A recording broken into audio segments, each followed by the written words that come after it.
Page 90. When you fly at night, you fly blind.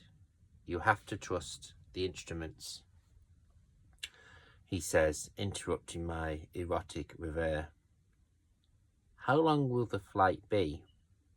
I manage breathlessly. I wasn't thinking about the sex at all. No way. Less than an hour.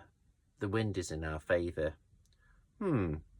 Less than an hour from Seattle to Seattle. That's not bad going. No wonder we're flying. I have less than an hour before the big reveal. All the muscles clenched deep in my belly. I have the serious case of butterflies. They are flourishing in my stomach. Holy shit, what's he got in store for me? You okay, Anastasia?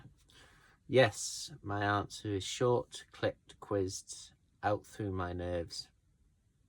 I think he smiles, but it's difficult to tell in the darkness. Christian flicks yet another switch. PDX, this is Charlie Tango, now at 14000, over. He exchanges information with air traffic control. All sounds very professional to me. I think we're moving from Portland airspace to Seattle International Airport. Understood. SeaTac standing by, over and out. Look over there. He points to a small pinpoint of light in the far distance. That's Seattle. Do you always impress women this way? Come and fly in my helicopter, I asked, generally interested. I've never brought a girl up here, Anastasia. It's another first for me. His voice is quite serious. Oh, that was an unexpected answer. Another first? Oh, the sleeping thing perhaps. Are you impressed?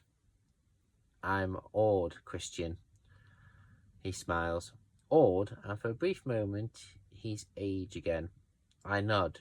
You're just so competent. Why, thank you, Miss Steele, he says politely. I think he's pleased, but I'm not too sure. We ride in the dark night in silence for a while. The bright spot that is Seattle is slowly getting bigger. SeaTac Tower to Charlie Tango. Flight plan to Esclar in place. Please proceed and stand by, over. This is Charlie Tango. Understood, SeaTac.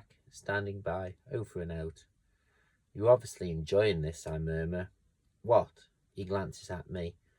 He looks quizzed in the half-light of the instruments. Flying, I reply. It requires control and coordination. How could I not love it, though my favourite is soaring. Soaring? Yes. Gliding. To the layperson, gliders and helicopters, I fly them both. Oh, expensive hobbies. I remember him telling me during an interview I like reading and occasionally going to the movies. I'm out of my depth here. Charlie Tango, come in please, over. This disembodiment voice of air traffic control interrupts my reverve. Christian answers, sounding in control and confident. Seattle is getting closer. We're on the very outskirts now. Wow, it looks stunning. Seattle at night from the sky. Looks good, doesn't it? Christian murmurs. I nod enthusiastically. It looks otherworldly, unreal, and I feel like I'm on a giant film set. Josie's favourite film, maybe, Blade Runner. The memory of Josie's attempt to kiss hurts me. I'm beginning to feel a bit cruel not calling him back. He can wait until tomorrow, surely. We'll be there in a few minutes, Christian mutters, and suddenly my blood is pounding in my ears as my heartbeat accelerates and adrenaline spikes through my system. He starts talking to air traffic control again, and I'm no longer listening. I think I'm going faint. My fate is in his hands. We are now flying amongst the buildings, and up ahead I can see a tall skyscraper with a helipad on top. The word Esclar is painted in white. On top of the building, it's getting nearer and nearer, bigger and bigger. like my anxiety. God, I hope I don't let him down. He'll find me lacking in some way. I wish I listened to Kate and borrowed one of her dresses, but I like my black jeans, and I'm wearing a soft mint green shirt and Kate's black jacket. I look smart enough. I grip the edge of the seat and tighter. I can do this, I can do this. I chant the mantra. A skyscraper looms below us. The helicopter slows and hovers, and Christian sets in down on the helipad on top of the building. My heart is in my mouth. I can't decide if I'm nervous from anticipation, relief that we're arrived alive, or fear that I'll fail in some way.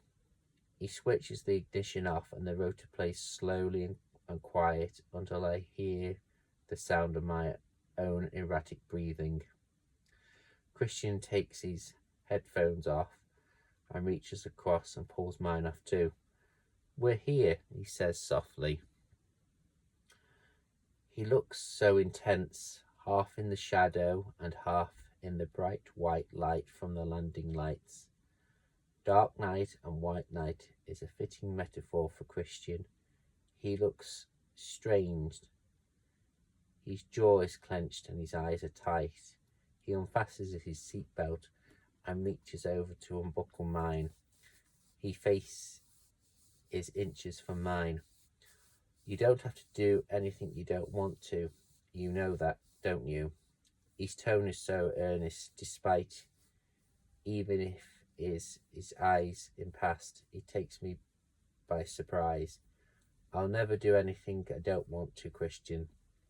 And I say the words, I don't feel their conviction, because at this moment in time, I'll probably do anything for the man seated beside me. But this does the trick. He's mollified. His eyes, he eyes me warmly for a moment, and somehow, even though he's tall, he managed to ease his way gracefully to the door of the helicopter and open it. He jumps out, waiting for me to follow, and takes my hand as I climb down on the helipad.